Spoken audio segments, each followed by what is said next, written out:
Muy buenas tardes. Reciban un cordial saludo de quienes conformamos la Escuela de la Función Judicial. Sean todas y todos bienvenidas y bienvenidos a la capacitación denominada Ley Notarial en Materia Civil. Antes de iniciar, me permito compartir con ustedes las instrucciones para este curso. En estos procesos de capacitación es importante ingresar al aula Zoom con su nombre y apellido. Favor no usar sobrenombres y mantener encendida su cámara durante todo el curso. Esto ayuda a comprobar su asistencia. Su participación la debe registrar únicamente en el enlace que se compartirá en el chat de esta sala. Favor tipear los datos requeridos correctamente. Para tener una mejor conexión a Internet, sugerimos colocarse en un lugar cerca de su Wi-Fi y evitar el uso de otras plataformas de Internet mientras dura esta capacitación. Los micrófonos se encuentran silenciados para evitar interferencias. Estos se habilitarán cuando sea necesario. La metodología que utilizaremos en la capacitación es la siguiente. La ponencia tendrá una duración aproximada de 90 minutos, dejando un espacio para inquietudes por parte de las y los participantes. Quien desee preguntar a la formadora de esta tarde, deben activar el icono levantar la mano que se encuentra en la parte inferior de su pantalla. Oportunamente, a quienes hayan registrado su asistencia el día de hoy, por correo electrónico remitiremos el link de acceso para la revisión de material y la evaluación de este curso. Damos la más cordial bienvenida a la formadora de la Escuela de la Función Judicial, a quien agradecemos por haber aceptado la invitación a ser docente en esta capacitación denominada Ley Notarial en Materia Civil. Adriana Marcela Romero Álvarez es abogada por la Pontificia Universidad Católica del Ecuador, especialista en Derecho Notarial y Registral, docente del Colegio de Peritos del Ecuador y de la Escuela de la Función Judicial, candidata Legum Magíster de la Universidad de Puerto Rico, autora de varios ensayos académicos, actual jueza de la Unidad Quitumbe. Bienvenida, doctora, tiene usted la palabra. Gracias, Freddy. Buenas tardes y buenas tardes con todas y todos quienes nos reunimos el día de hoy a efectos de poder tener una charla sobre la incidencia de la ley notarial en materia civil. Como bien lo ha dicho Freddy, vamos a tener un conversatorio de más o menos unos 90 minutos, durante los cuales voy a hacer una exposición a partir de un estudio de caso y poder plantear varias aristas, no solamente o relacionadas con el tema de la ley notarial, sino la fe pública y algunos otros tópicos concernientes hacia los notarios, de modo que ustedes puedan tener una visión y al final hagan las preguntas que sean pertinentes y conducentes sobre la exposición que voy a iniciar a continuación. Puedo compartir la pantalla, ¿verdad, Freddy? Así es.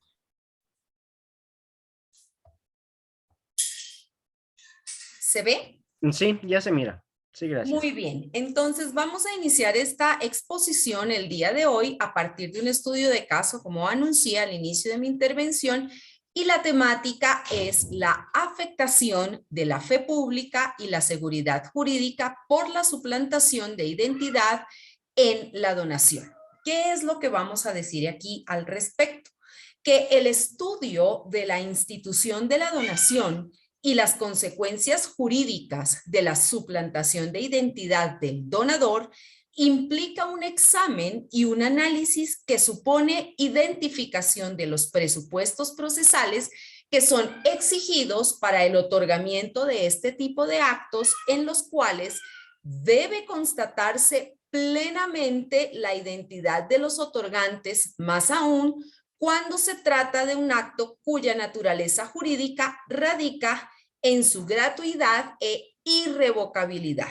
Esto es un tema que nosotros a nivel de juzgado civil estamos viendo en repetidas ocasiones y oportunidades, hecho que llamó mi atención y sobre el cual hice un particular estudio.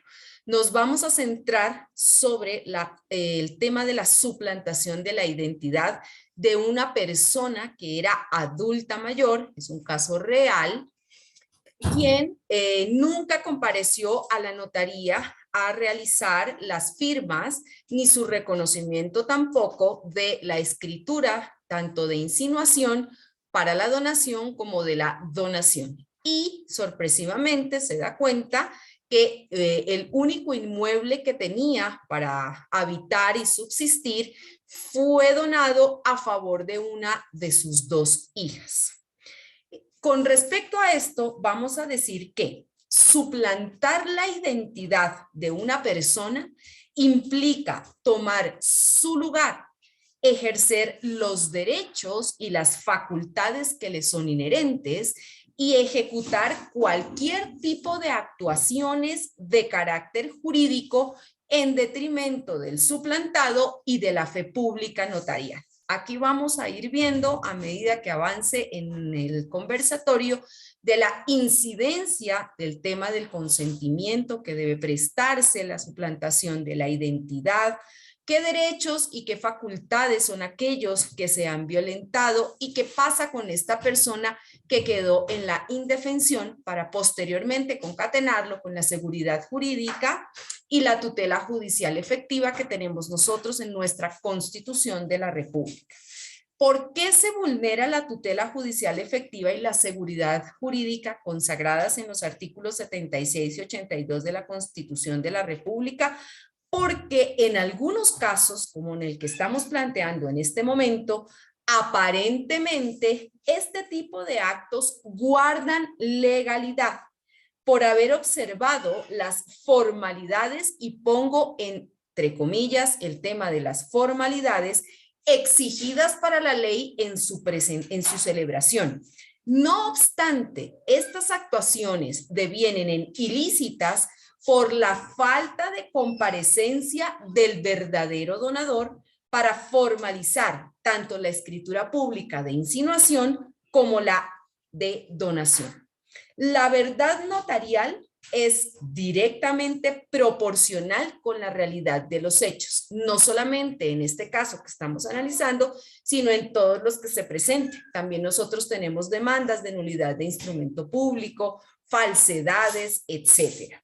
Entonces, ¿qué sucede? Que los requirentes o los otorgantes acuden a la notaría para la satisfacción de sus intereses, los cuales indefectiblemente están relacionados con dicho acto, con aquel acto, esa expresión de voluntad que van a realizar en la notaría delante del notario. Pero todos nosotros sabemos que la realidad es distinta. Con quienes nosotros nos enfrentamos en una notaría no es con el notario, sino con los matrizadores, que son los encargados de hacer las escrituras públicas y darnos a conocer aquello y preguntar si tenemos o no aquiescencia sobre dicho acto para finalmente pasárselo al señor notario y que él lo firme y nos entreguen las escrituras. Eso es lo que pasa en la realidad. ¿Y qué sucede? Que ese acto, ese contrato o negocio que se celebra, ¿sí? En principio no debe haber ni debe el escribano, entiéndase que escribano es sinónimo de notario, autorizar ese tipo de actuaciones que devienen en ficticias, que simulan la verdad en perjuicio de los interesados y los terceros que resulten afectados. Nosotros debemos entender y saber que el deber del notario no es solamente el que está consagrado en la ley notarial, sino ello va más allá de, porque es una persona que está encargada de dar fe pública de todos los actos, contratos o negocios que en su notaría se celebran. Recuerden ustedes que cuando se hace una escritura pública, el notario tiene una frase célebre que dice ahí que han comparecido ante su presencia determinadas personas que identifica con sus nombres, apellidos y números de cédula, y dice: a quienes de conocer doy fe. Eso de a quienes de conocer doy fe está o implica lo que yo acabo de explicar. Y para que ello realmente suceda como tiene que ser, es el notario quien debe sentarse con las partes y no el matrizador, o con los otorgantes y no el matrizador, como suele suceder en la mayoría de las veces en las que las personas concurren o concurrimos a una notaría pública a la celebración de un acto, contrato o un negocio. ¿Por qué? Porque si el notario autoriza este tipo de situaciones que son ficticias, actuaciones que no corresponden con la realidad y simulan la verdad, emerge un perjuicio de los interesados y de aquellos terceros que resulten afectados. La ex Corte Suprema de Justicia, en reiteradas resoluciones, ha enfatizado que al suplantado le asiste el derecho de solicitar ante la justicia ordinaria la declaratoria de nulidad de esa escritura pública. Y eso implica que el notario que autorizó ese instrumento que se pretende nulidar, se le trasladan responsabilidades civiles, penales y administrativas. No obstante lo que yo acabo de explicar, debo indicar que no debe dejarse de lado el tópico deontológico, cuya perspectiva en el ámbito del ejercicio de la función notarial no es más que el cumplimiento cabal de aquellos deberes que son inherentes. Esto ya fue advertido por muchos doctrinantes y aunque ustedes no lo crean, también fue advertido por el Papa Pablo VI en 1965 en un discurso que pronunció en la clausura del Congreso Internacional del Notariado Latino. Voy a conversar un poquito sobre esto. ¿Qué dijo el Papa? Que el notario tiene una cualidad moral en esta profesión y que es consustancial a ella esa moralidad porque le dignifica en grado sumo su actuación y su competencia técnica, que la constituye en el culto de la verdad, presupuesto básico para el mantenimiento de la justicia en el delicadísimo sector de la actividad humana que está confiado a dos tópicos importantes, que son la fidelidad y la responsabilidad del notario, porque el público en general tiene una fe común y una confianza en que aquello que hace, ese acto, ese contrato o ese negocio que realiza en la notaría, se cumple de acuerdo con las formalidades exigidas en la ley y conforme a los deberes, no solamente legales, sino deontológicos del notario, cuya vocación no es la de enriquecerse y menos aún la de patrocinar actuaciones fraudulentas que puedan ir en perjuicio de la fe pública, que es la que tienen los notarios. De allí nace la obligación de los escribanos de identificar plenamente a los requirentes. ¿Con qué? Con los efectos de establecer la titularidad del derecho de dominio que aquellas personas que van a otorgar ese acto o van a realizar un contrato, llámese puede ser también de compra-venta, ostentan un verdadero derecho real de dominio sobre sus bienes, en virtud de que dicha comprobación no solamente otorga seguridad jurídica a la colectividad, sino que materializa la confianza y la certeza que depositan los usuarios que concurren a la notaría a celebrar sus negocios, sus actos y sus contratos. Este caso real es el que a mí me llevó a plantearme una pregunta y es la siguiente. ¿Cómo son afectadas la fe pública y la seguridad jurídica por la suplantación de identidad en la donación efectuada en una notaría de Quito por un padre a sus dos hijas mayores? Partiendo de ahí y para dar respuesta a este interrogante, Se analizó como objetivo general en la investigación que les dije que realicé la afectación de la fe pública y la seguridad jurídica por la suplantación de la identidad efectuada en una notaría del Cantón Quito por un padre adulto mayor a sus dos hijas mayores de edad, quien de la noche a la mañana se vio despojado de una manera abrupta del único bien que había adquirido durante su vida productiva. Todo lo cual afectó su derecho a la propiedad y a la vida, entre otros, pues nunca compareció a otorgar escrituras públicas, tanto de insinuación como de donación.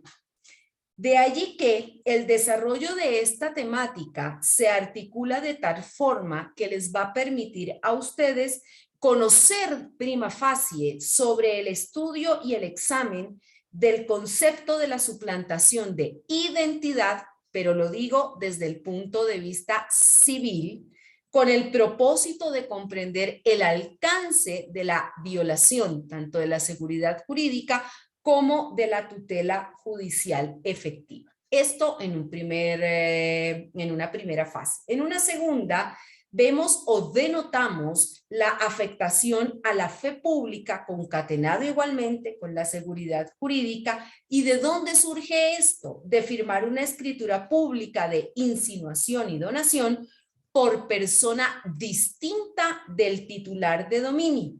Y finalmente, terminaremos con el reconocimiento o conocimiento de las sanciones civiles que se imponen con la declaratoria de nulidad de un instrumento público que perjudicó al suplantado como consecuencia de un desplazamiento patrimonial de un bien, el cual el adulto mayor no tenía la intención de transferir, sin perjuicio todo aquello de que el ámbito disciplinario recaiga sobre el notario público ante quien se celebraron estos instrumentos públicos.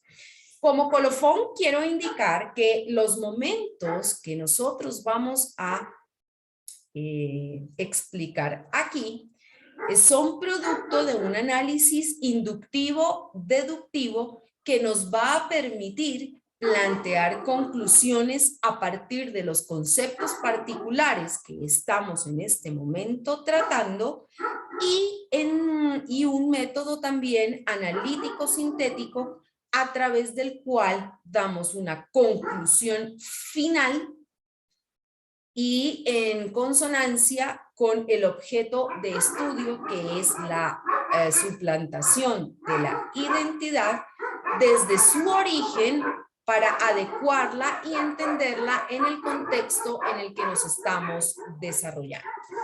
Iniciemos entonces nuestro estudio. La identidad como tal es el signo distintivo y personal que singulariza y diferencia y también caracteriza a los individuos en una colectividad.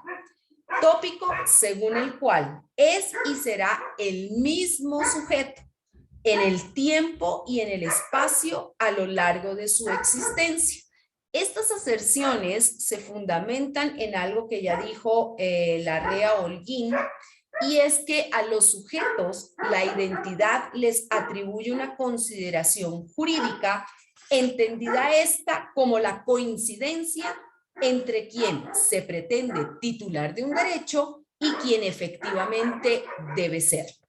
Sucede entonces que la determinación de la identidad de una persona se realiza mediante su identificación, y esto no es más que la comprobación de que es quien dice ser.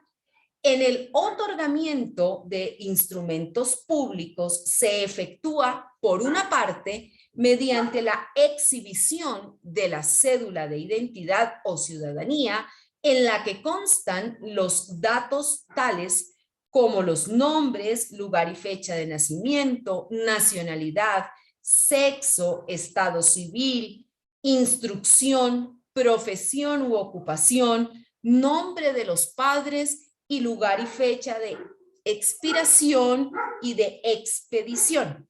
Es lo que nosotros en teoría como abogados conocemos como las famosas generales de ley. El artículo 85 de la Ley Orgánica de Gestión de la Identidad y Datos Civiles proporciona una definición de cédula de identidad y preceptúa que es el documento público que tiene por objeto identificar a las personas ecuatorianas y las extranjeras que son residentes y que se encuentran en el Ecuador de conformidad a la ley de la materia.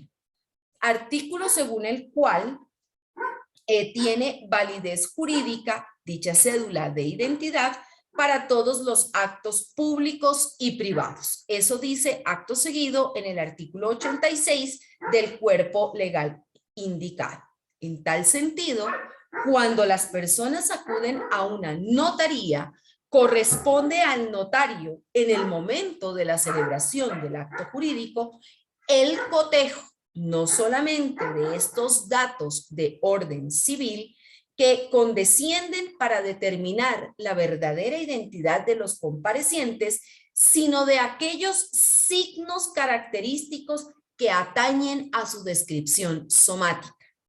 Estas actuaciones desplegadas por el notario están estrechamente ligadas a su deber de imparcialidad, pues le está vedado perjudicar a uno de los requirentes y o terceros que eventualmente puedan salir afectados por la celebración de actos jurídicos que guardan apariencia de legalidad y de verdad, pero que devienen en ilícitos por la falta de comparecencia del verdadero donador a formalizar las escrituras públicas de insinuación y donación, ante la falta de comprobación del escribano de que efectivamente dicha persona era quien decía ser en el momento del otorgamiento del acto, negocio o contrato. Esto que estamos hablando tiene relación, obviamente, con el tema de la función notarial, y autores y doctrinantes como Ortiz Di Marino han expresado que esta función notarial no solamente se fundamenta por el solo hecho de que exista una norma que ordene que la escritura pública como mecanismo para dar forma a ciertos negocios jurídicos debe celebrarse de cierta manera, sino que debe considerarse igualmente que no se puede prescindir de dicha forma o formalidad porque de tal suerte desaparecería la función notarial y la fe pública de la que se haya investido el notario. Indica este doctrinante que el fenómeno notarial evidencia la necesidad que tienen todas las personas que hacen parte de una colectividad de buscar, de llegar, de tener una verdad. Y esta verdad está caracterizada por ser trascendente en el derecho y ello a la vez otorga seguridad y certeza justa, no porque la ley lo imponga, sino por la verificación de por qué lo impone la ley. La ley hace ciertas imposiciones, como la que nosotros estamos refiriendo en este momento, con el propósito de que no ocurran casos como los que yo estoy describiendo en este instante. Quiere decir que esto tiene una correlación o contrapartida asimismo con los ciudadanos que acuden a la notaría, pues los requirentes bajo ninguna circunstancia deben inducir a error al notario, cuya obligación no solamente es la de dotar de veracidad las declaraciones constantes en el documento, sino que los sujetos que las realicen sean efectivamente quienes deban comparecer a su otorgamiento, pues la fe pública no debe soslayarse con la presentación de personas falsas. Dado que el notario está investido de fe pública, desempeña una función pública al tenor de lo establecido en el artículo 296 del Código Orgánico de la Función Judicial. Esto quiere decir que el escribano da fe de la existencia de los hechos que ocurran en su presencia. Nótese que al inicio de mi intervención dije cuál es la realidad de las notarías en el Ecuador. De ahí que nosotros debemos insistir en su obligación inexcusable en el ámbito de sus competencias funcionales, corroborar la identidad de los requirentes a efectos de evitar la aplicación de sanciones que se encuentran previstas en la ley como consecuencia de dar por verdaderos y auténticos actos que fueron producidos ante él y que están investidos de aparente legalidad y verdad. Este criterio que yo estoy vertiendo en este momento ha sido analizado por la ex Corte Suprema de Justicia, ¿sí?, en una resolución de fecha 11 de julio de 2014, y les voy a indicar someramente qué es lo que ha dicho la Corte. Ha sido criterio reiterado de ese tribunal que al demandar la declaratoria de nulidad de una escritura pública, debe necesariamente contarse también con el notario que autorizó la escritura impugnada. De aceptarse la demanda, ello traería consecuencias civiles, administrativas y aún penales para dicho notario.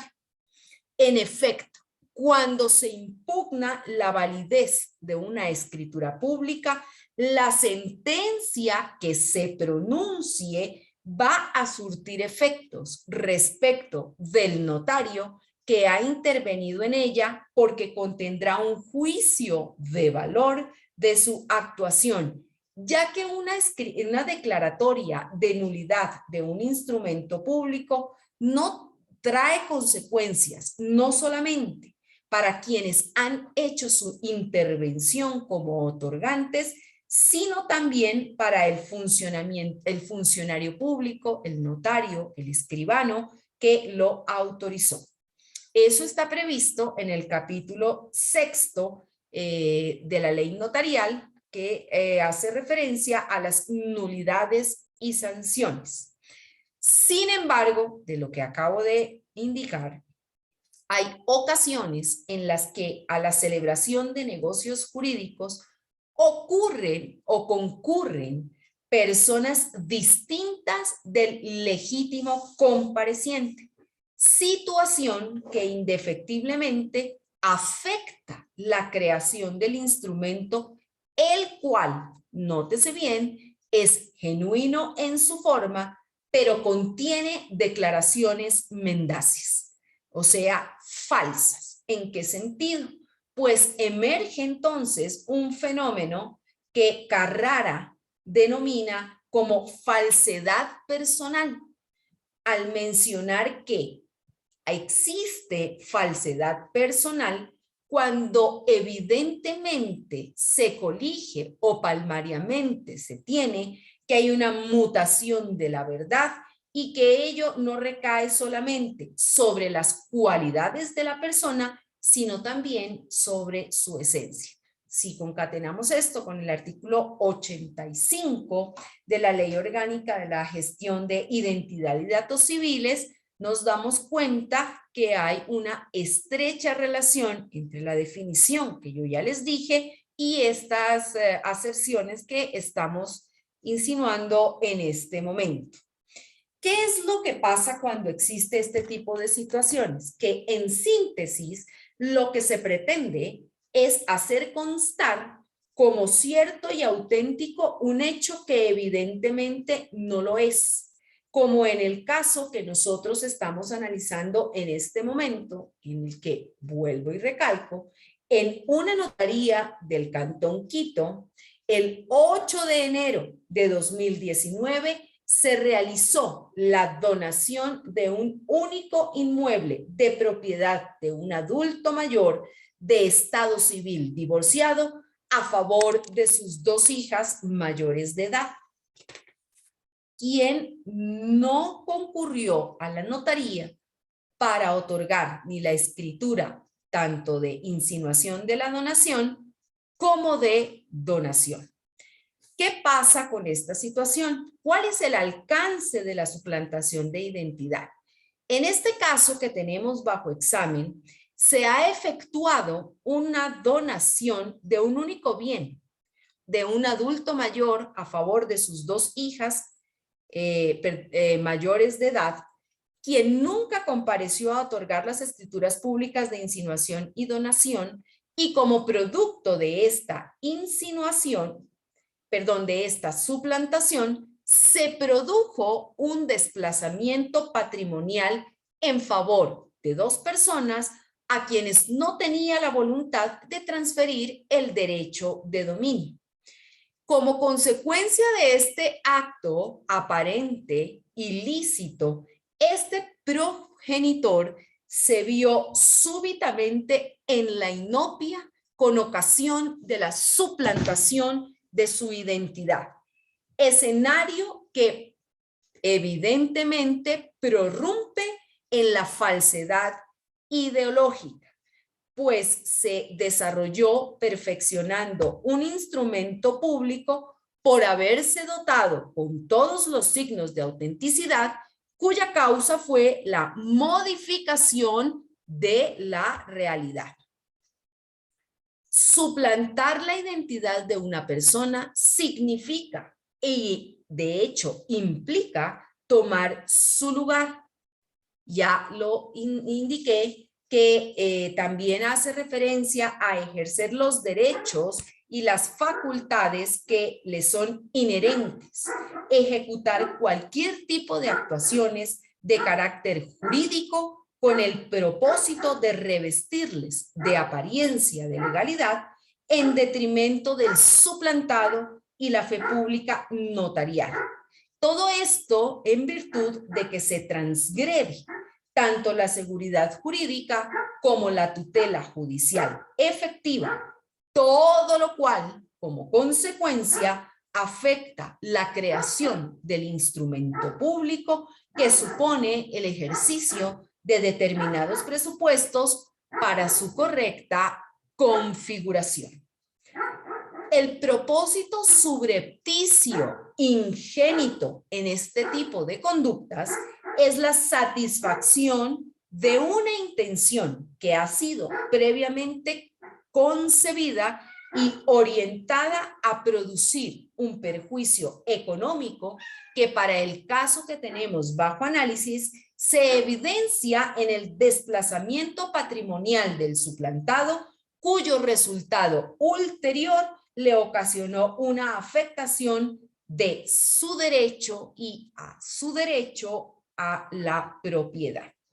Ojo, estoy diciendo de su derecho y a su derecho a la propiedad. ¿Cómo es que nosotros vinculamos esto con las formas sustantivas o ad substantiam actus, que son indispensables para la validez de un instrumento público? Pues un instrumento público, para que se juzgue inobjetable, cabalmente válido, debe ser celebrado de forma perfecta, o como dice Neri, ese acto debe haberse ejecutado sin omisiones ni mutaciones. Esto que acabo de mencionar está concatenado a la autenticidad del acto notarial, porque el acto notarial válidamente celebrado produce un efecto primordial, y es la fijación auténtica del hecho objeto, o lo que es la derivación de la propia naturaleza de la función ejercitada, que no es más que la fidedatio, que es la fe pública. La calidad de auténtico de un instrumento público y de los elementos que componen dichos instrumentos públicos la asigna el ordenamiento jurídico. Por eso es que nosotros tenemos una ley notarial, ¿no? Y La doctrina también asigna 3 categorías a la autenticidad del instrumento público, que es la subjetiva o de autor, la corporal o material y la ideológica o de contenido. De allí se deriva que un documento es auténtico en un sentido subjetivo cuando por sí solo produce máxima eficacia frente a todos en cuanto a su real procedencia. Cuando nosotros abordamos el tema de la autenticidad corporal, que fue lo que dije al inicio de mi intervención, ahí hay que atribuir 3 aspectos al instrumento público y se refieren a lo siguiente. La correspondencia exacta con la matriz cuando de copias se trata, signos formales o que nosotros denominamos in genere que se acreditan o que acreditan a dicho documento como un instrumento público de la especie a la que pertenezca y la conservación de la integridad de dicho instrumento con posterioridad a su autorización. Finalmente, debo acotar que la autenticidad ideológica hace referencia a la existencia material de los hechos que el escribano ha declarado han pasado en su presencia, es decir, que han sido percibidos sensorialmente por él. Este último concepto que yo he lanzado en este momento es el que interesa para el caso que nosotros estamos analizando, en virtud de que las escrituras públicas a las que yo he hecho alusión no han sido suscritas por el verdadero dueño del inmueble, quien ostentaba el derecho real de dominio, pues ahí de ninguna forma emergió el elemento sustancial de la donación, que es el animus donandi. Así lo había denominado Savigny, que esto no se traduce sino en la intención directa del donante de enriquecer al donatario, tópico en el que confluye la voluntad de donar y la falta de oposición al acto de por sí en el beneficiario, dada la atribución patrimonial que se le hace. Recuerden ustedes que cuando nosotros acudimos a la insinuación de la donación, debe indicarse que quien está donando tiene otros bienes que le van a poder permitir subsistir de manera cómoda. Entonces, como corolario de lo que estoy indicando en este momento, esta situación que yo he descrito vulnera la seguridad jurídica y la tutela judicial efectiva, pues se ha despojado a una persona de un único bien que adquirió en su vida productiva para sostenerse en su vejez y quien adicionalmente sufrió afectaciones en otros derechos. Y ya los dije, el derecho a la propiedad y el derecho a la vida, entre otros. Analicemos entonces qué pasa con la suplantación de identidad en los instrumentos públicos notariales. Hablamos que las declaraciones que han sido formalizadas en un instrumento público se presumen auténticas y hacen plena fe entre las partes y contra terceros en lo que atañe a los hechos jurídicos que contienen, las cuales están resguardadas bajo la autenticidad. No obstante, al haberse transferido un bien por persona distinta del titular del derecho de dominio, esas declaraciones carecen de sinceridad por ausencia de autenticidad ideológica respecto de los hechos que constan como ciertos en este documento. Es decir, ese documento materialmente es auténtico, pero simultáneamente es falso en lo que a su contenido se refiere. Esto tiene una significación y es que ese acto jurídico se encuentra viciado y ese vicio es inherente al acto en virtud de que la verdad ha sido alterada por un suplantador que tomó el lugar y ejerció derechos y facultades que le correspondían al suplantado. De allí que la persona que ha sido suplantada le asiste el derecho de acudir ante los jueces civiles y requerir la declaratoria de la nulidad de ese acto o contrato que le perjudicó, lo cual tiene el propósito de que se retrotraigan los efectos y las cosas al mismo estado en que se hallaban antes de su celebración, pues no basta, insisto, con la mera enunciación de que dicho acto es nulo. Ello requiere una declaración judicial debido a que persiste la fuerza probatoria y la fe del instrumento. Este hecho que busca constreñir la suplantación de identidad en el otorgamiento de una escritura pública de donación recae también sobre el perjuicio patrimonial que causa el suplantador al suplantado. Y con ello, lo que se pretende es evitar que este tipo de actos se produzcan en el futuro.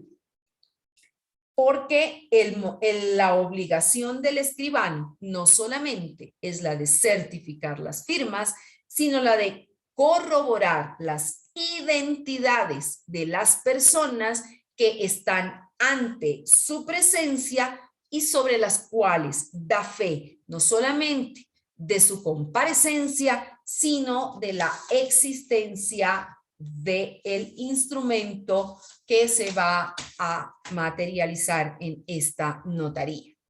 Estos hechos que hemos analizado hasta este momento advierten vulneraciones, vuelvo e insisto, de la seguridad jurídica y tutela judicial efectiva. ¿Por qué? Porque aflora una defraudación que afecta la creación del instrumento público que supone el cumplimiento de determinados presupuestos establecidos en la ley para su correcta configuración, según los cuales se deben observar ciertas formalidades sustantivas indispensables para su validez.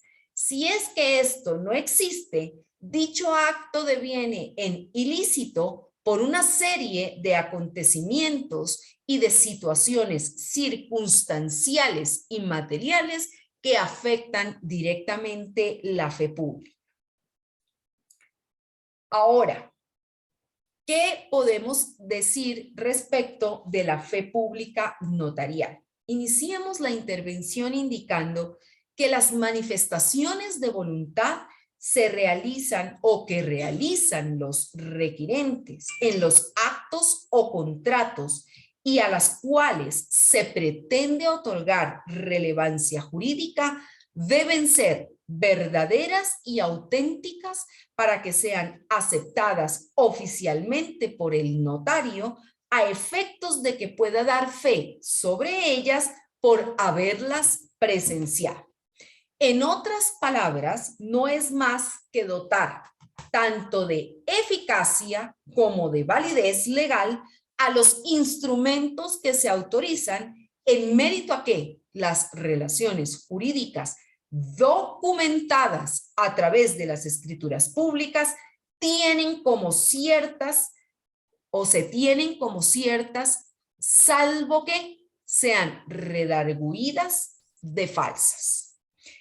Esta actuación del notario, que es esencial, se sustenta en su deber de ¿qué? De imparcialidad, según el cual no debe mediar de su parte compromiso alguno con los requirentes y les está vedado a todos los notarios ocasionar perjuicios, porque ello deviene u ocasiona un equilibrio en el trato, ya que la imparcialidad a la que estoy aludiendo en este momento, la imparcialidad del notario, es una imparcialidad que nosotros en el ámbito notarial denominamos compensadora.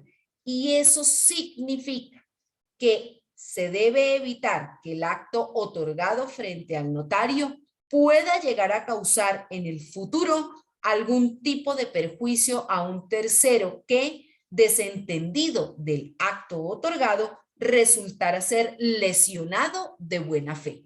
Este concepto de imparcialidad compensadora lo ha dicho Delgado de Miguel. Entonces, se plantea una definición de fe pública como que, como la calidad otorgada por el ordenamiento jurídico a los documentos públicos suscritos por el notario previo al cumplimiento de formalidades de ley, cuya trascendencia legal se concreta en la garantía de autenticidad, veracidad, credibilidad y exactitud de los hechos manifestados por los comparecientes. Esta es una definición que yo he creado. Esta situación tiene relación con los requisitos sine qua non, pues estos acertos a los que yo he aludido deben ser presenciados directamente por el notario en aras de contribuir con la tutela judicial efectiva y la seguridad jurídica.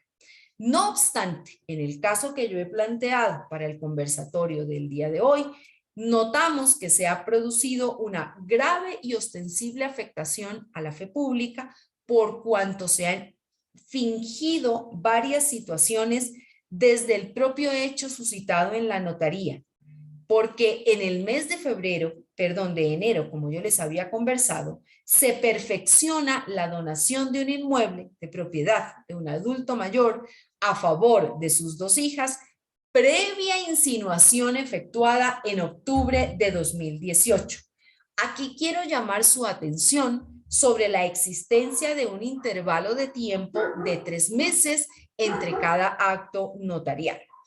De aquí concluimos lo siguiente. En primera instancia, se produjo una defraudación que afectó la creación del acta notarial de subsistencia para donar. ¿Por qué? En esa acta notarial consta que el suplantado de 89 años de edad comparece a la notaría por sus propios y personales derechos, patrocinado por un abogado, y requirió autorización para donar, hecho que en la realidad nunca ocurrió.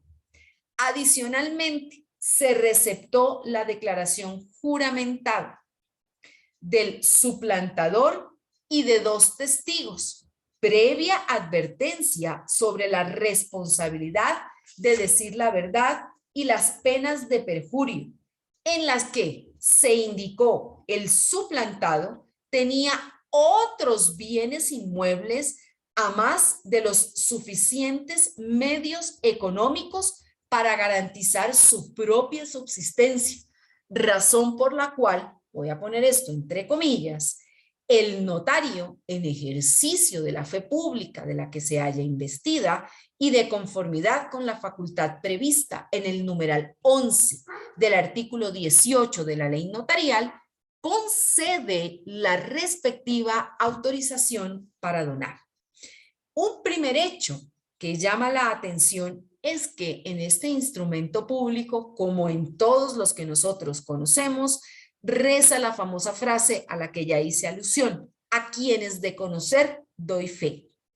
De esto se colige que el notario supuestamente se aseguró de confirmar la verdadera identidad de los comparecientes. No obstante, la firma que consta al pie del nombre del suplantado, tanto en la petición de insinuación como en la escritura pública de donación, no tiene rasgos característicos coincidentes o similares con la rúbrica que se evidencia en su documento de identidad, afirmación que es contraria a la verdad. Es decir, que esos signos gráficos, esos automatismos, no correspondían a la autoría gráfica de la persona que fue suplantada. Luego aquí emerge que el escribano no observó el deber objetivo de cuidado en el cumplimiento de sus responsabilidades que le son inherentes, pues este comportamiento desplegado de su parte se contextualiza en una manifiesta negligencia que obedece a la mala práctica de sus competencias funcionales, ya que realmente no se preocupó, así como tampoco se ocupó, de verificar que los documentos de identidad presentados por los requirentes efectivamente coincidieran con las personas que decían ser y se habían presentado al otorgamiento de esta escritura pública, tanto de insinuación como de donación. Quiero aquí transmitirles a ustedes que es imperioso y necesario hacer notar el entendimiento causal que surge del caso que nosotros estamos poniendo en consideración con las consecuencias jurídicas que de ello deriva en virtud de que el notario ha extendido un documento público con pleno carácter probatorio en el cual ha consignado una falsedad y que produjo un desplazamiento patrimonial de un inmueble del cual no se tenía la intención de transferir a través de la donación. Para poder terminar la ponencia, no voy a hacer referencia a las múltiples sentencias que tenemos nosotros, la jurisprudencia de la Corte Nacional, pero sí les ofrezco mandar a la Escuela de la Función Judicial para que aquellas personas que quieran consultar puedan leer y tener un referente más amplio sobre el tema. En consecuencia, con todo lo que hemos anotado en este momento, diremos entonces que hay una lesión a la fe pública inserta, ingénita en un instrumento cuyas condiciones objetivas suponían el ejercicio de determinados presupuestos establecidos en la ley a efectos de dotar de garantías jurídicas a dichos actos, los que han tenido la intención encubierta de irrogar un perjuicio y defraudar la confianza colectiva. Porque la fe pública no se traduce sino en la confianza que todos los individuos tenemos en el notario que en el momento del otorgamiento de los actos y contratos dice que efectivamente aquello que nosotros estamos haciendo está dotado de verdad y por eso eleva a instrumento público esas actuaciones.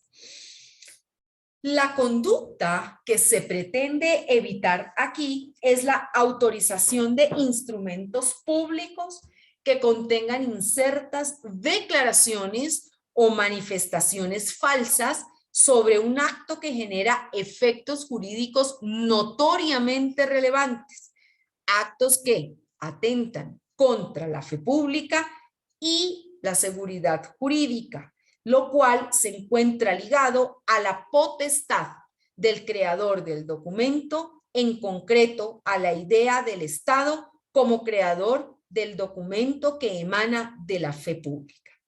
¿Qué pasa? Que el ordenamiento jurídico reviste al notario de fe pública. ¿Con qué propósito? Con el de dotar de veracidad el contenido de los documentos que se crean y enclavan en el tráfico jurídico, cuya relevancia radica en la determinación de efectos jurídicos causados al destinatario. En el caso que estamos analizando, la materialización de esos efectos jurídicos se evidencia en el momento en el que se produce el desplazamiento patrimonial, cuyo resultado es el perjuicio económico ocasionado al suplantado, lo que atenta contra la fe pública y la seguridad jurídica y por lo tanto es susceptible de ser sancionado con la nulidad de dicho instrumento al tenor de lo preceptuado en el artículo 1647 del Código Civil.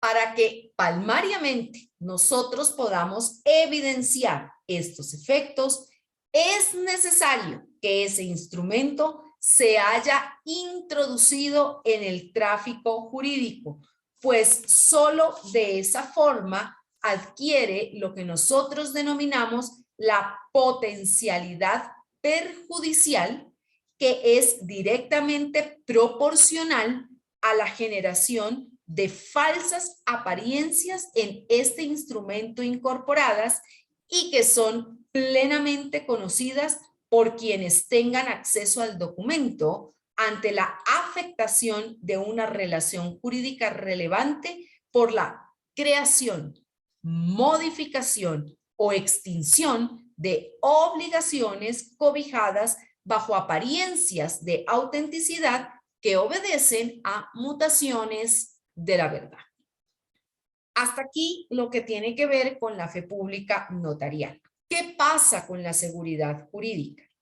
El concepto de la seguridad jurídica se circunscribe a la garantía de certeza de que las actuaciones de todas las personas en relación con el ordenamiento jurídico están vinculadas a la institucionalidad del Estado.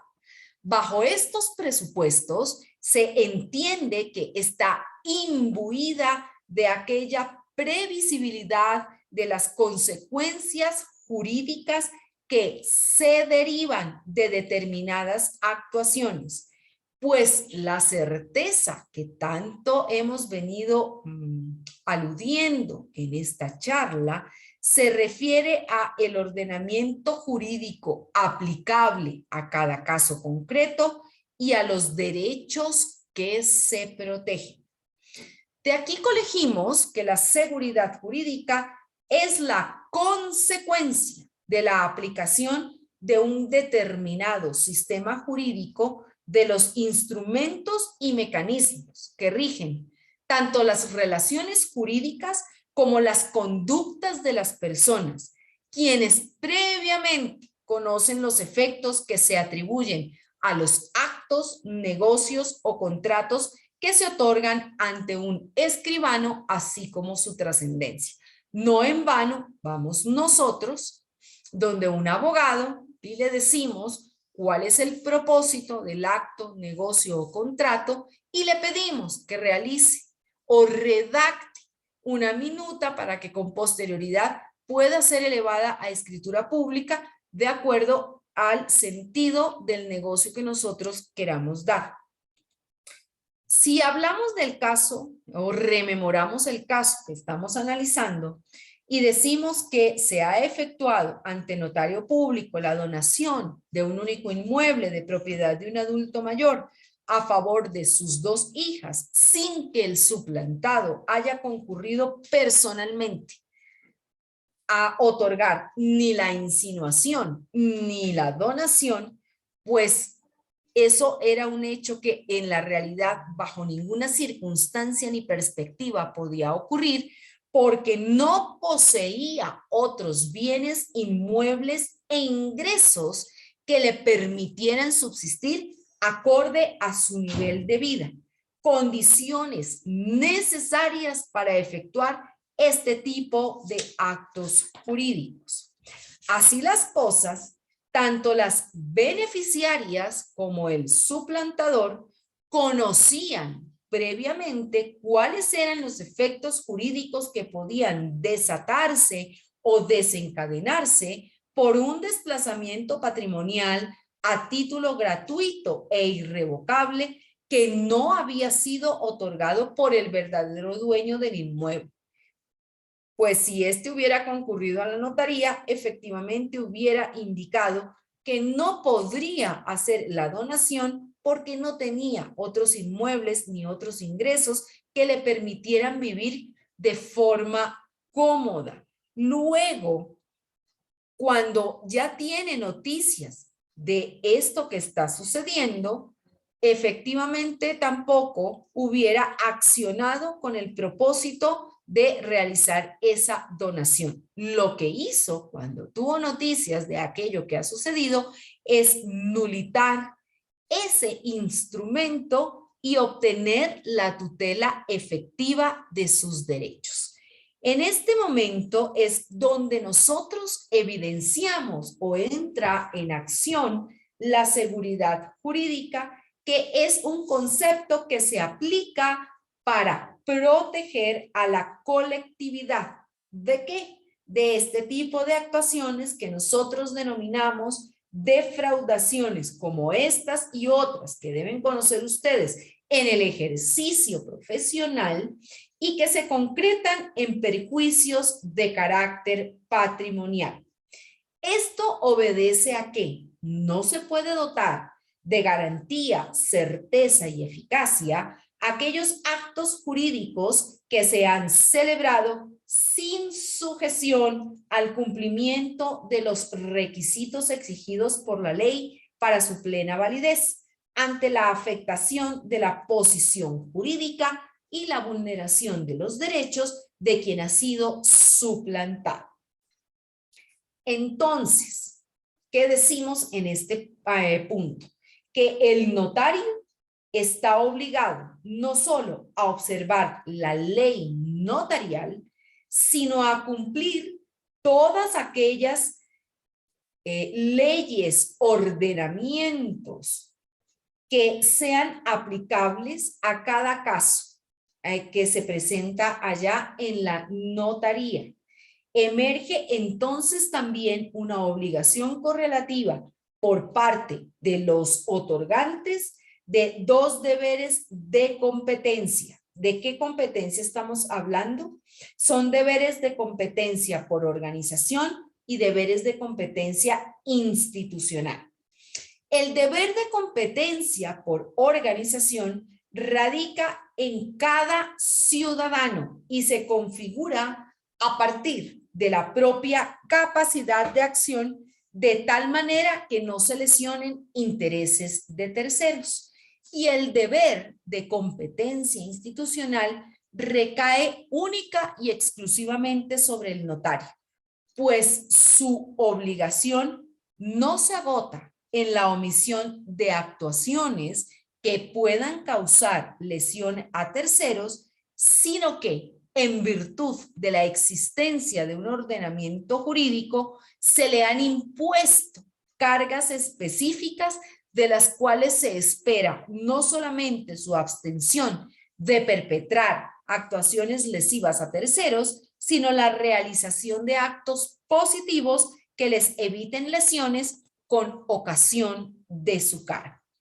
Luego, una forma de vulnerar la seguridad jurídica se demuestra y radica en el acto jurídico celebrado con apariencia de legalidad, por haber observado formalidades que en principio son exigidas en la ley, pero que devienen en ilícitas ante la no comparecencia del suplantado para el otorgamiento de un instrumento público, pues se produjeron consecuencias jurídicas derivadas de manifestaciones de voluntad erradas realizadas por un suplantador.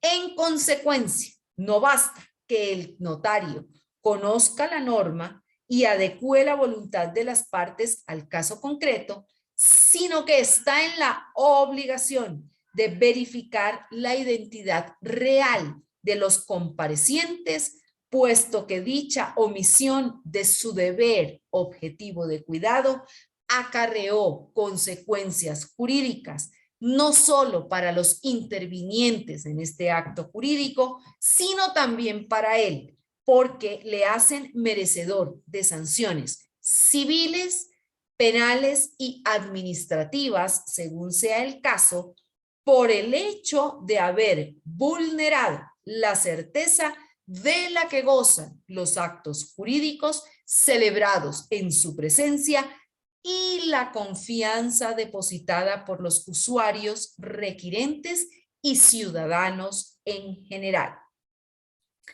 De lo cual se colige o se concluye que el ordenamiento jurídico proscribe aquellas conductas que atenten contra el orden público y las buenas costumbres, transgredan las reglas del derecho y generen incertidumbre e inestabilidad en la colectividad, en mérito a que, como se ha evidenciado, no pueden dotarse a determinadas actuaciones de certidumbre y seguridad jurídica y mucho menos pueden permanecer en el tiempo por estar amparadas en conductas mendaces. Esto hace que la garantía de certeza que la colectividad está o de la que la colectividad está protegida en sus derechos le dé confianza en la realización de actos, negocios o contratos en los cuales está involucrado el tráfico jurídico y desplazamientos patrimoniales con la correlativa estabilidad y continuidad que caracterizan al orden jurídico de que es depositario el Estado. Hay una sentencia de la Corte Constitucional que habla, o no una, muchísimas que hacen referencia a la seguridad jurídica y a los tópicos que yo he expuesto aquí. Voy a dar el número, pero después indico a la escuela para que les mande dentro del material que ustedes pueden leer. Es la sentencia número 045-15-SEP-CC de 16 de mayo de 2013 en el caso número 1055-11-EP con relación al tema que nos ocupa de la seguridad jurídica. ¿Y qué dice la Corte en esa sentencia? Que la seguridad jurídica es la expectativa razonable de las personas respecto a las consecuencias de los actos propios y de ajenos en relación a la aplicación del derecho. Para tener certeza respecto a una aplicación de la normativa acorde a la Constitución, las normas que formen parte del ordenamiento jurídico deben estar determinadas previamente, teniendo que ser claras y públicas. Solo de esta manera se logra crear certeza de que la normativa existente en la legislación será aplicada cumpliendo los lineamientos para el respeto de los derechos consagrados en el texto constitucional. De allí que, en el ámbito notarial, la seguridad jurídica se cimenta en el concepto de previsibilidad de los efectos jurídicos que se derivan de la celebración de actos, negocios o contratos en presencia de un notario. Por ello es que se requiere de su parte conocimiento de la ley para la satisfacción de las exigencias de los requerimientos acorde a las manifestaciones de voluntad que en su presencia se hagan en ejercicio de la fe pública de la cual se haya investido como corolario de su efecto autentificador. Es nada más y nada menos que el papel preponderante y trascendental del notario ante estas actuaciones. Por eso es que en el derecho notarial y registral decimos nosotros que la finalidad última del notario es la de garantizar la legalidad de las actuaciones para evitar acciones fraudulentas cuyos efectos jurídicos desemboquen en declaratorias de nulidad de instrumentos públicos que, como en el caso que estamos analizando en este día, fue otorgado por un suplantador en detrimento patrimonial de un adulto mayor que, vuelvo e insisto, no tenía la intención de transferir el único inmueble de su propiedad y que le servía de sostén para su subsistencia. En este contexto debemos entender la nulidad como una pena de orden civil, contemplada para los casos en que se celebren actos jurídicos sin sujeción a los presupuestos procesales exigidos por las leyes cuya consecuencia jurídica es la privación a tales actos de los efectos civiles que potencialmente podrían generarse. De aquí podemos concluir que a la persona cuya identidad le ha sido suplantada, le asiste un derecho efectivo de acudir a la justicia y requerir al juez o jueza la declaratoria de la nulidad del acto o contrato que le ha perjudicado para que dichos efectos se retrotraigan al momento o en el estado en que se hallaban antes de su celebración. Esto también en aplicación de lo preceptuado en el artículo 82 de la Constitución de la República, según el cual el derecho a la seguridad jurídica se fundamenta en el respeto a la Constitución y en la existencia de normas jurídicas previas, claras, públicas y aplicadas por las autoridades competentes. Hecha esta explicación, vamos a las sanciones civiles como consecuencia de la suplantación de identidad. La acción de nulidad del acto jurídico. Entonces, en los casos en los que se pretende nulitar un acto jurídico celebrado ante notario público como consecuencia de la suplantación de la identidad del donante, la pretensión principal se circunscribe a demostrar la defraudación de la fe pública a la cual el Estado le ha coligado las nociones de veracidad y autenticidad.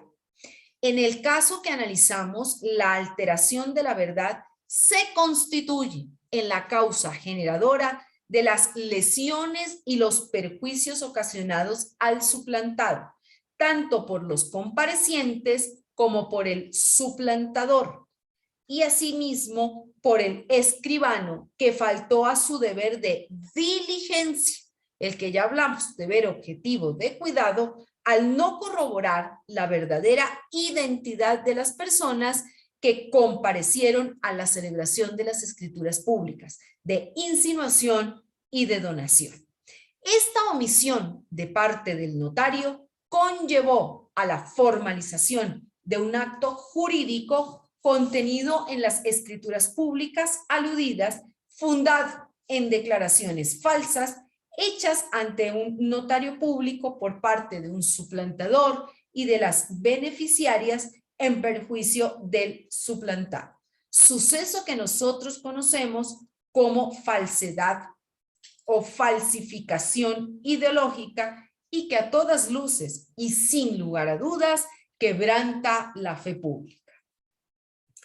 Esta situación jurídica es compleja y de hecho es susceptible de análisis en virtud de que proviene de actos voluntarios de carácter ilícito cuyo efecto jurídico fue la adquisición de un derecho real sustentado en declaraciones consideradas como quiméricas, todo lo cual acarrea sanciones civiles, penales, administrativas para quienes han intervenido en mérito a que los intervinientes y todos los individuos que pertenecemos a una colectividad estamos obligados a subordinar nuestras actividades y actuaciones al orden público. Hay que decir o hay que hacer notar que en relación con el tema de las donaciones y los motivos que llevan a una persona a realizarlas, por tratarse de contratos cuya naturaleza jurídica radica en la gratuidad, se hace imperioso dilucidar aquellos pábulos en los que el donante expone como justos y razonables con ocasión de su liberalidad y las condiciones que dicho acto lleva envueltas con el propósito, nuevamente, de impedir desplazamientos patrimoniales como el que se ha expuesto a lo largo de este conversatorio en perjuicio de una persona cuya identidad ha sido suplantada. El artículo 1483 del Código Civil, en su inciso segundo, habla que se entiende por causa o motivo que induce al acto o contrato, y por causa ilícita la prohibida por ley o contraria a las buenas costumbres y al orden público. Extrapolamos entonces el carácter ilícito del acto jurídico que nosotros hemos planteado aquí, que se ha hecho, entre comillas, de carácter voluntario, pues radica en móviles inmorales, en atención a la finalidad perseguida por las beneficiarias de la donación, que eran las hijas del adulto mayor, quienes consolidaron en su patrimonio el único bien que poseía el donante para su subsistencia al despojarlo de ese inmueble y privarlo así de su uso y goce, situación que nuestro ordenamiento jurídico sanciona con la nulidad absoluta por contravenir la ley del orden público y las buenas costumbres. De acuerdo con esto, podríamos decir que las donatarias tuvieron, esto entre comillas, un motivo justo y razonable que obedeció a una finalidad perseguida por ellas, la cual era la de obtener el desplazamiento patrimonial, vuelvo y digo, de un único inmueble que pertenecía al donante hacia su propio acervo, cuya causa es palmariamente ilícita por haberse fundado en declaraciones falsas, que, como nosotros hemos cotejado aquí, se han fundado en un primer momento en un efecto jurídico que esperaban, pero que devienen en una nulidad absoluta de acuerdo con lo prescrito en el artículo 10 del Código Civil, según el cual en ningún caso puede el juez declarar válido un acto que la ley ordena que sea nulo.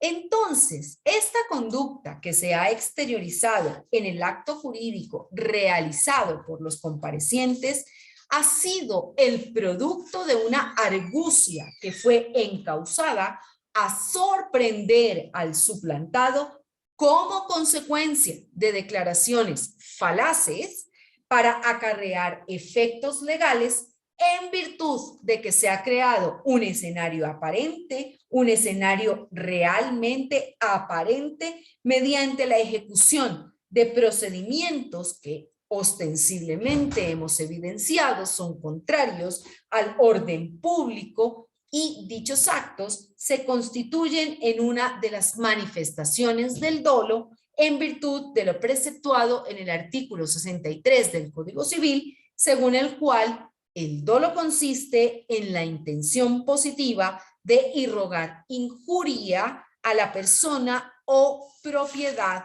de otro.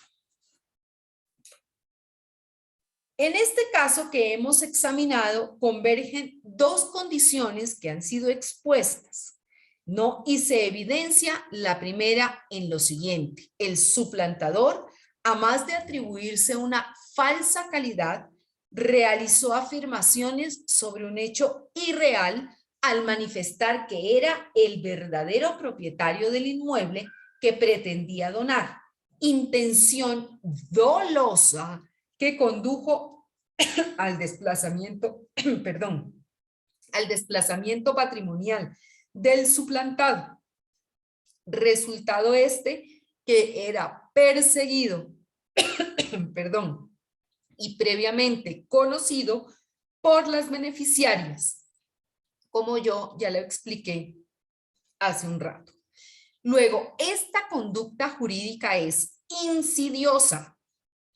Además de ello, no es jurídica, es antijurídica, premeditada, deliberada, fraudulenta y contraria a la buena fe, encaminada a sorprender a este adulto mayor, a más de ser moralmente reprochable, pues contiene una intención específica de engañar, lo cual es susceptible de sanción con la nulidad absoluta, puesto que se ha producido un resultado específico traducido en un perjuicio patrimonial, razón por la cual deben retrotraerse las cosas al mismo estado en que se hallaban antes de su celebración. Quien está legitimado para demandar la nulidad de estos artificios fraudulentos es la víctima, en este caso el suplantado, y es porque los agentes que estuvieron involucrados en las maquinaciones que dieron origen a esta celebración de estos actos jurídicos fraudulentos, bajo ninguna circunstancia podrían invocarla. Es por esto que en cada caso se hace preciso y necesario dilucidar aquella intención subrepticia, oculta, perversa y la mala fe que caracteriza el dolo, así como se ha dicho, lo define el Código Civil. Hay que medir su alcance y apreciar sus resultados como labor propia del juez.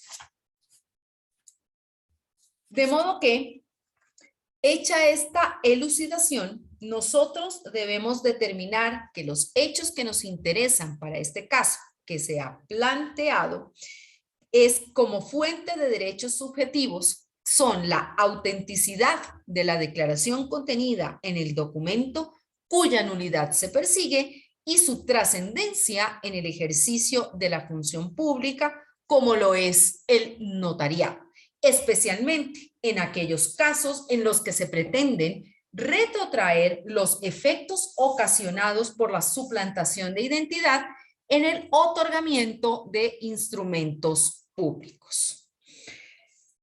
Al haberse producido un desplazamiento patrimonial, se compone o emerge o se configura un empobrecimiento del donante, lo que en estas circunstancias también origina una lesión y un enriquecimiento injusto por parte de las beneficiarias, en este caso las donatarias, que eran las hijas del adulto mayor.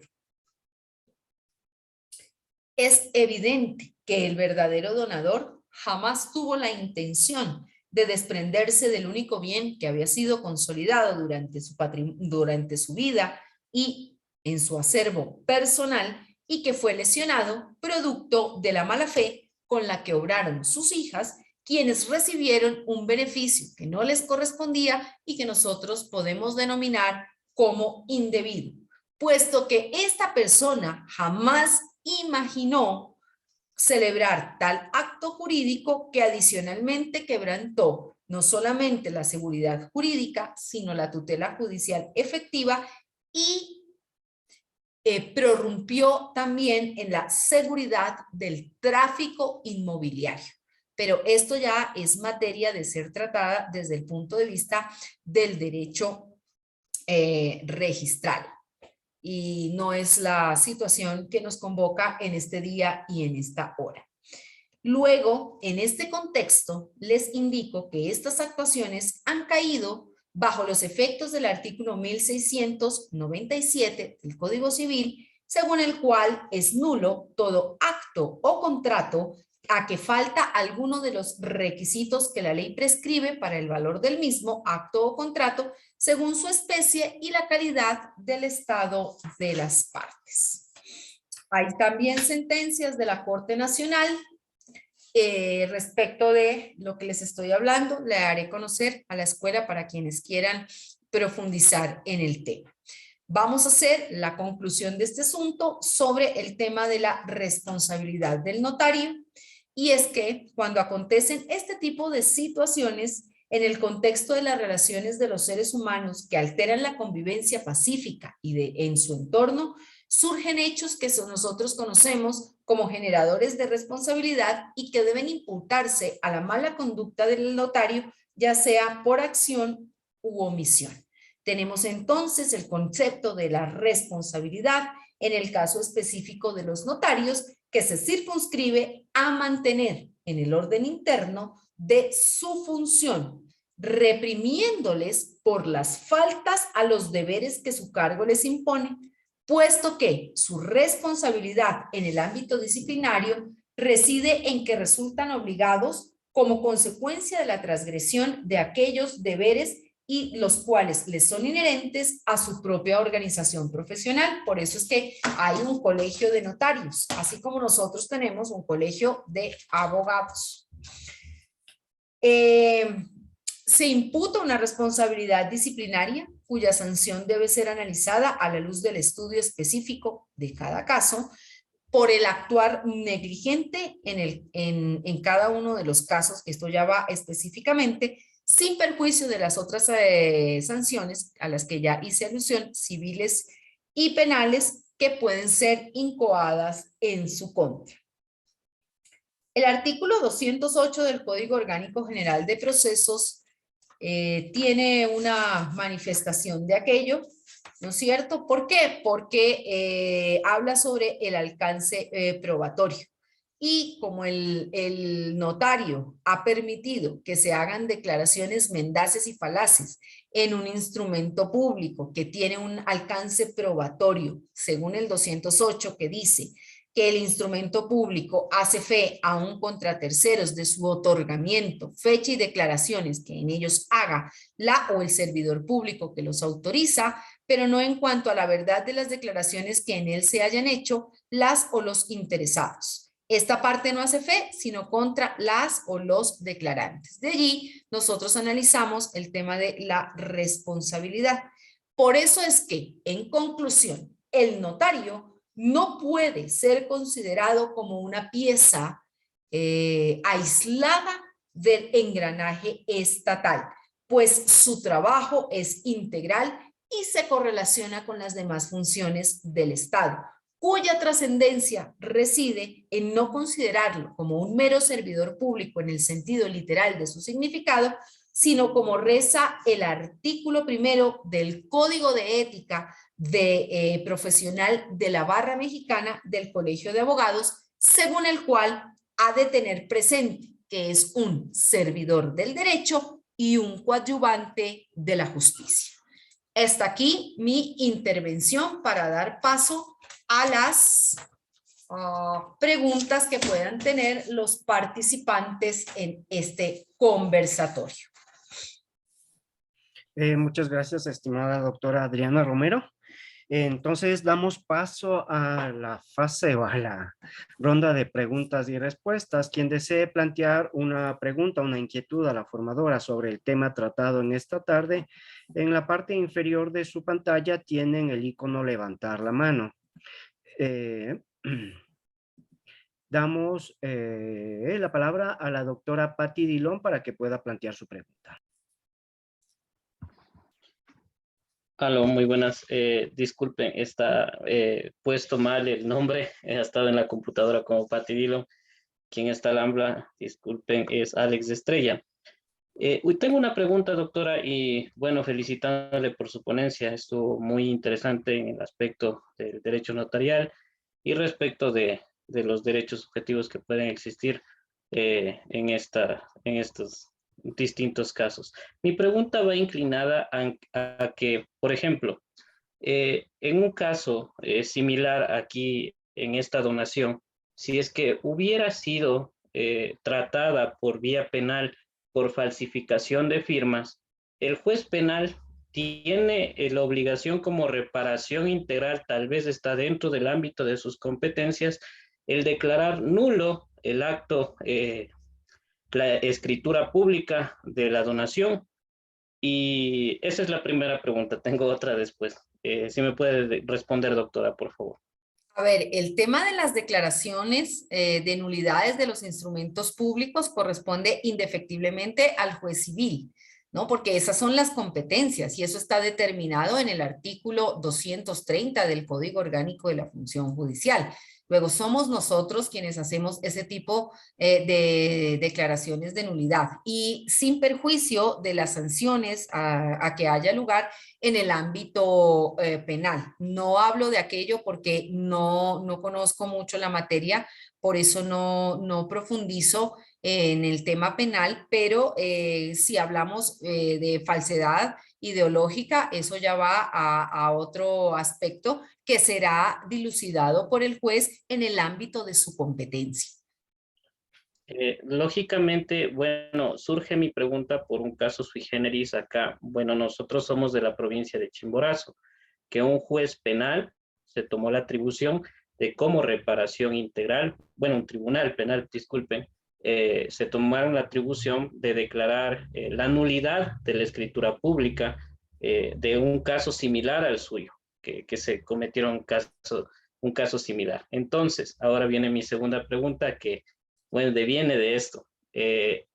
Incluso luego de haber sido declarado nulo por el Tribunal Penal, se presentó la nulidad de escritura, no, nulidad de contrato en el ámbito civil. Entonces, como una excepción previa por parte del demandado, se presentó como litis pendencia o cosa juzgada. Debe Entonces, ser cosa juzgada. sí, las dos cosas habían presentado las dos excepciones. Entonces, a su consideración, ¿tiene cabida estas excepciones o no? Mire, esto me da pie para hacer un comentario y ya que tenemos una amplia asistencia, el tema del planteamiento de las excepciones previas es un asunto bastante importante porque de ello depende que siga o no la audiencia. Ustedes saben que hay unas excepciones que de ser consideradas y si no son subsanables, inmediatamente ello termina ahí. Si a mí me dicen que hay una cosa juzgada, pues obviamente esa es una excepción que de ser probada conforme a derecho deberá ser tomada en consideración. Pero lo que llama la atención y es un caso de los que los peruanos denominan imposibles, porque hay exabruptos jurídicos que se presentan así de esta forma, en el que muy difícilmente habría que tomar en consideración que existe cosa juzgada cuando un tribunal penal que no es competente para hacer este tipo de declaraciones pueda decir efectivamente que nulita un instrumento público porque la competencia no le da. ¿No? Habría que analizarlo muy bien y fundamentar de tal forma la negativa de no acoger esa excepción. Recuerden ustedes que cuando nosotros nos pronunciamos en las audiencias, tenemos dos tipos de autos que son susceptibles de ser apelados, que son los de admisión e inadmisión, tanto de prueba como de excepciones, son autos interlocutorios. Yo pienso que, o ratifico que hay que analizar el caso concreto, sobre todo cuando proviene de un órgano que no tenía competencia para aquello, ¿no? Pero la fundamentación debe estar de tal forma que le permita, obviamente, al juez salvar su posición sin que ello ocasione una animadversión o una malversación del concepto, ¿no? En aplicación del artículo 3 del Código Orgánico General de Procesos, según el cual es el director del proceso. Entonces, allí tendrá que ver en el momento en que resuelva, no solamente deberá tomar en consideración el bloque de constitucionalidad, sino de convencionalidad. Ustedes bien saben que nosotros estamos obligados a aquello, somos signatarios del Pacto de San José de Costa Rica, tenemos una rica jurisprudencia de la Corte Interamericana de Derechos Humanos que nos va a permitir poder emitir decisiones conforme a cada caso que se plantea, porque cada caso es único. Como les digo, hay un libro muy interesante de los peruanos que habla de los casos fáciles, los casos difíciles y los imposibles. Uno de aquellos es este que usted está planteando en este momento, pero que sin lugar a dudas se necesita que sea analizado a la luz del contexto. También habría que ver cómo es que el tribunal indicó la nulidad, es decir, con base en qué, para poder emitir una decisión que efectivamente le cubra al juez y sea favorable para la parte que se excepcionó, o caso contrario, pues presente si no le es favorable, presente su recurso de apelación que se concede en el efecto diferido y que de todas maneras tendrá que fundamentar si es que existe apelación de su parte.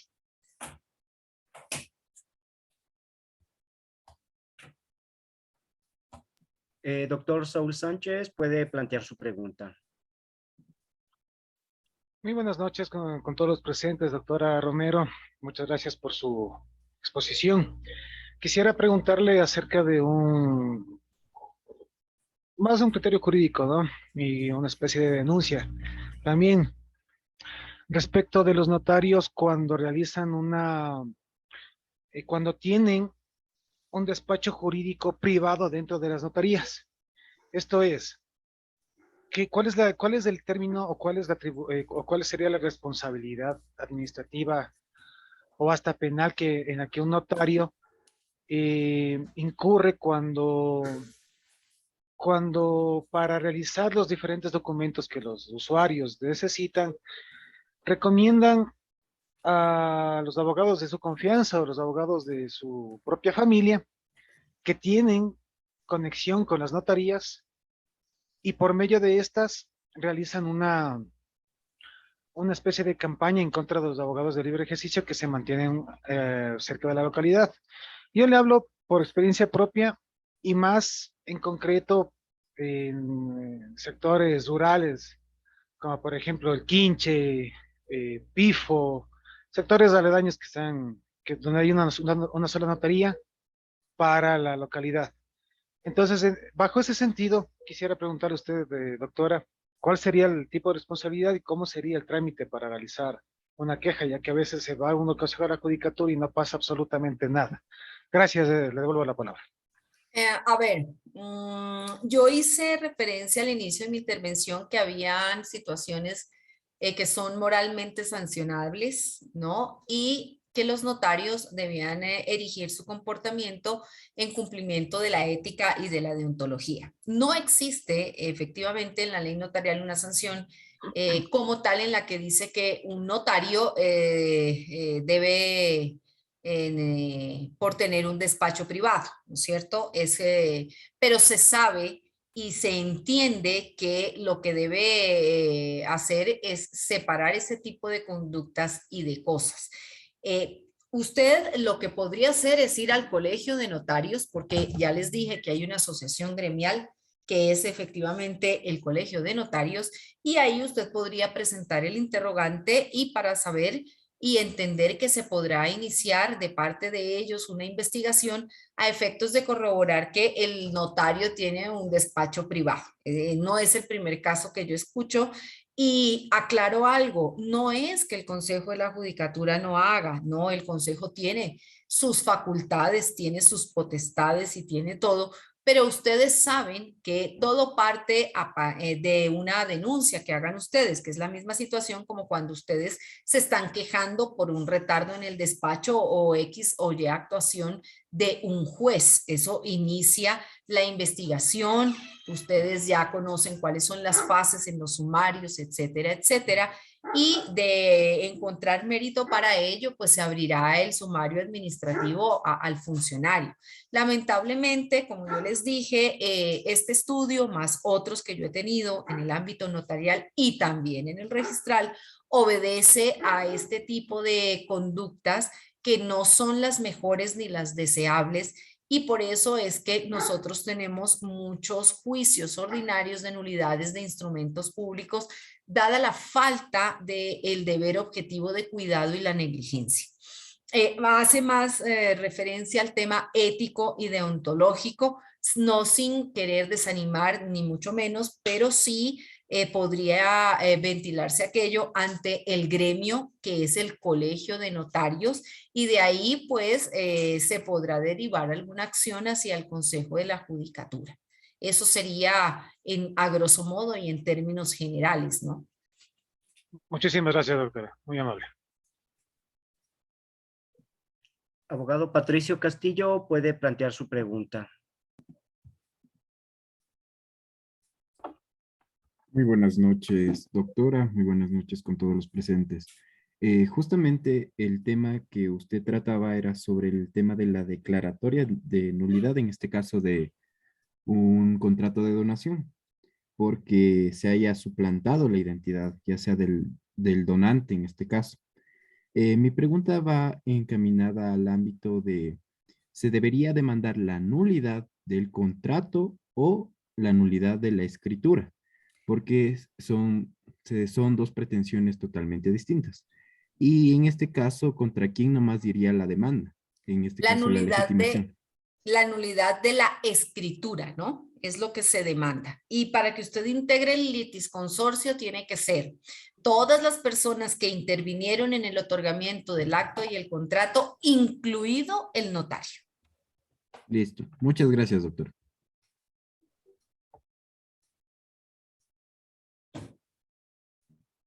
Abogada Michelle Mantilla puede plantear su pregunta.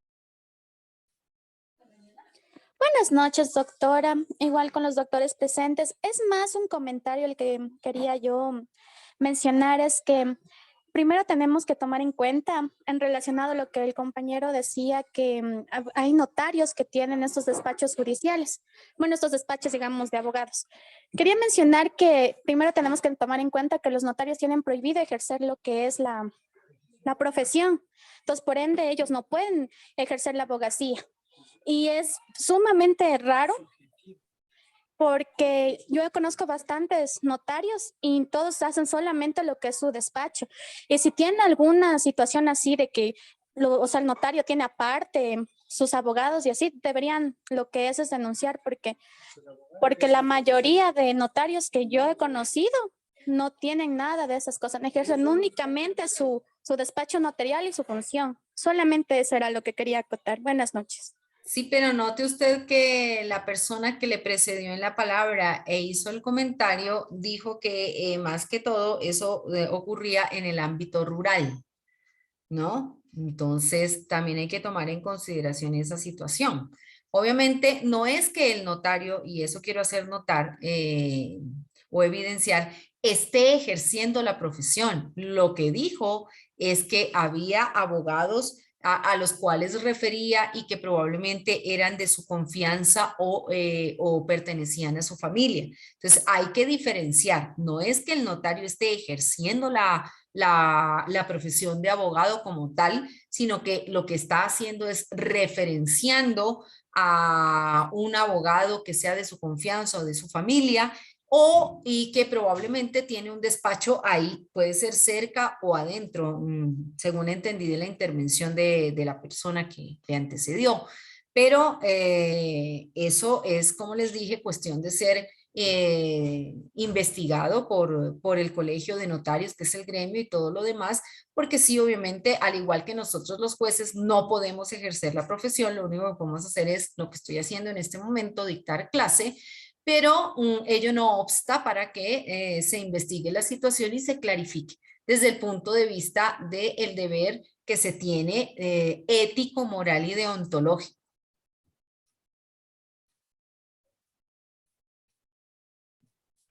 Abogado Carlos Calle puede plantear su pregunta.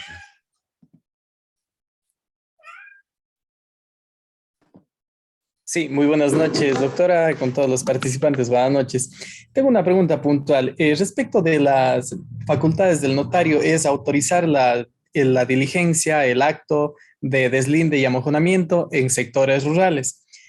Tengo un caso particular de que necesito hacer esa diligencia, pero el 80% del inmueble está en el sector rural y el 20% ya pertenece al sector urbano. Se trata de un solo cuerpo de terreno grande, específicamente 18 hectáreas.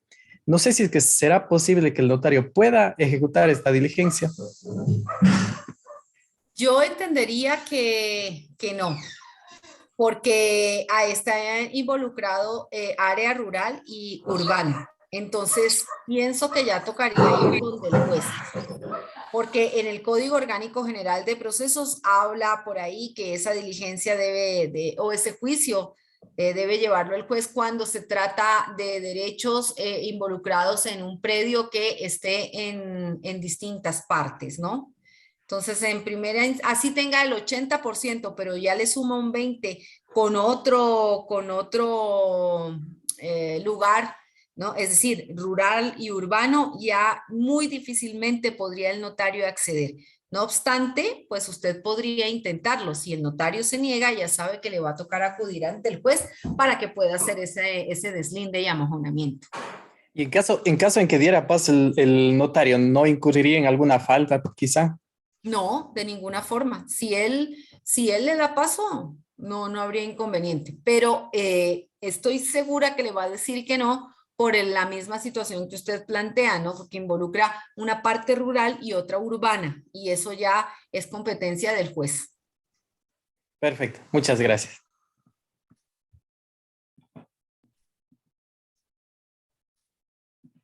Abogado, puede plantear su pregunta. Muchas gracias, disculpen, es que todavía no puedo cambiar, ya cuando esté iniciada la sesión no se puede cambiar. Alex Estrella, repitiendo. Tengo una pregunta, doctora. Respecto, por ejemplo, del caso en el de la donación, si, por decir, se deja de contar con una de las personas que intervinieron dentro de la donación, se va a audiencia y se solicita como excepción previa la incompleta conformación del litis consorcio. Esta, al ser una excepción subsanable, tiene 10 días para convalidar esta situación, pero en estos 10 días, bueno, me vino la pregunta porque estuve en una audiencia algo similar y el abogado de mi lado me decía, ¿y si acepta la incompleta conformación del litis consorcio? Tengo los 10 días para citar y a partir de cuándo transcurre el tiempo para contestar a la demanda, porque legalmente tiene 30 días procedimiento ordinario para contestar la demanda, se excedería del tiempo que establece. No, pues el asunto es que si le acepta esa excepción, esos 10 días son para que subsane, ¿no? Y diga a quién tiene que citar. Entonces, una vez que ha subsanado y dice que se debe citar al notario, ahí le empieza a correr el término para que se haga la contestación a la demanda. Es como que vuelve a empezar, ¿no? Y se le debe otorgar el término de ley para que pueda contestar la demanda. Entiéndase que esos 10 días que le da el juez son para subsanar la excepción, en este caso la indebida integración del litis consorcio. Quiere decir que le faltó una persona, ¿no? Y como le faltó una persona, pues a esa persona hay que involucrarla, hay que traerla al proceso, le sea favorable o desfavorable, pero la sentencia tiene que involucrar a todas y cada una de las personas para que surta los verdaderos efectos jurídicos. Por eso, esa es la razón de ser de esa excepción. Pero esos 10 días son el término para subsanar, no es que en esos 10 días subsano y cito, no, pues debo subsanar y luego viene el juez y me dice, perfecto, usted ya hizo, ya subsanó, entonces ahora sí, vamos a traerle a esa persona que hace falta para que se entere de lo que está sucediendo aquí. Gracias, doctora. Muchas gracias. Abogado David Cuenca puede plantear su pregunta. Gracias. Buenas noches con todos los presentes. Doctora, una pregunta. Tengo una donación. La señora, la propietaria del bien, dona el bien, ella acude a la notaría, cierra en la escritura correctamente. Y al momento de inscribir por parte del donatario en el registro de la propiedad, la señora como que se arrepiente y le envía un escrito al registro de la propiedad indicando o solicitando que no le realice la inscripción. Y lo cual el registrador de la propiedad le acepta, le asienta la negativa por esa causa y por otras más. ¿Qué tan correcto es esto? En la ley notarial existen las causales y en la ley de registro también hay las causales por las que un registrador se puede negar a hacer ese tipo de cosas. Pero en este caso, yo no veo la razón por la cual el registrador le haya dicho que efectivamente no le puede inscribir la transferencia de dominio a través de la donación, si están cumplidas todas las formalidades. Por eso es que hay una escritura de insinuación para la donación y hay otra de donación. ¿Por qué? Porque en el tiempo en el que yo hago la escritura de insinuación, sí me puedo arrepentir. Simplemente lo que hice fue haber ya concurrido con 2 testigos y haber dicho que efectivamente tenía bienes con los cuales yo podía subsistir, etcétera, etcétera. Y me puedo arrepentir en ese tramo y no concurrir a la de la donación. Pero noten ustedes que yo cuando hice mi explicación les dije que eso tenía un acto de mera liberalidad. Va ingénito el tema del animus donandi. Entonces debe haber una causal específica y de lo que yo entiendo, no existe una causal específica para que el registrador se haya negado a inscribir esa donación. ¿Mm? Habría que ver porque usted me dice que hay esa y otras más. Entonces habría que ver bajo qué causal es la que se está amparando para dar la negativa de la inscripción. No es porque finalmente la señora haya puesto un escrito, debe haber algo también que está de fondo. Pero si usted me dice que han sido celebradas conforme a derecho y cuentan con todas las formalidades, etcétera, no habría razón. O sea, la señora ya hizo la donación, ya firmó, no estuvo constreñida su voluntad, porque esa es otra cosa muy importante, que ha habido una mera liberalidad y ha acudido voluntariamente a hacer aquello, salvo que la señora hubiese dicho que para concurrir a aquello fue obligada, pero eso será materia de ventilarlo en un juicio. Pero me llama la atención de que no, el registrador le diga que no. Le inscribe, hay que ver la causal. Y si tiene una negativa del registrador, pues la persona beneficiaria, en este caso la donataria, tiene la opción de ir donde el juez y decirle, mire, señor juez, el registrador se niega a hacerme esto, eso es un juicio voluntario. Y habría que ver hasta dónde llega y hay que analizar porque llama la atención, ¿no? Pero veamos porque ustedes saben que nosotros jurídicamente tenemos muchas salidas.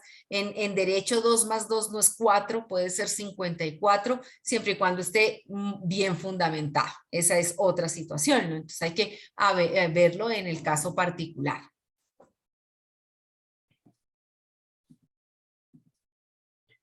Bueno, de no existir más pregunta de las y los asistentes a esta jornada, doctora Adriana Romero, muchas gracias por su participación, por apoyar los procesos académicos que lleva adelante la escuela y principalmente por compartir no solamente sus conocimientos, sino su acervo profesional que lo ha acumulado en la función judicial. Muchas gracias, doctora, por ayudar a la comunidad jurídica del país y a los asistentes. Espero que les haya sido de utilidad.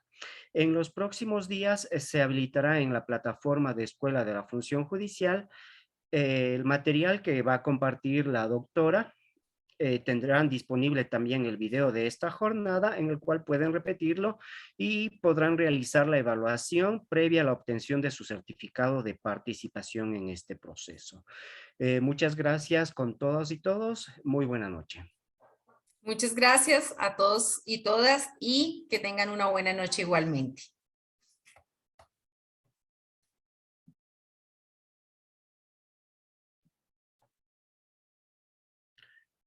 Procedemos a cerrar sala. Muy buenas noches.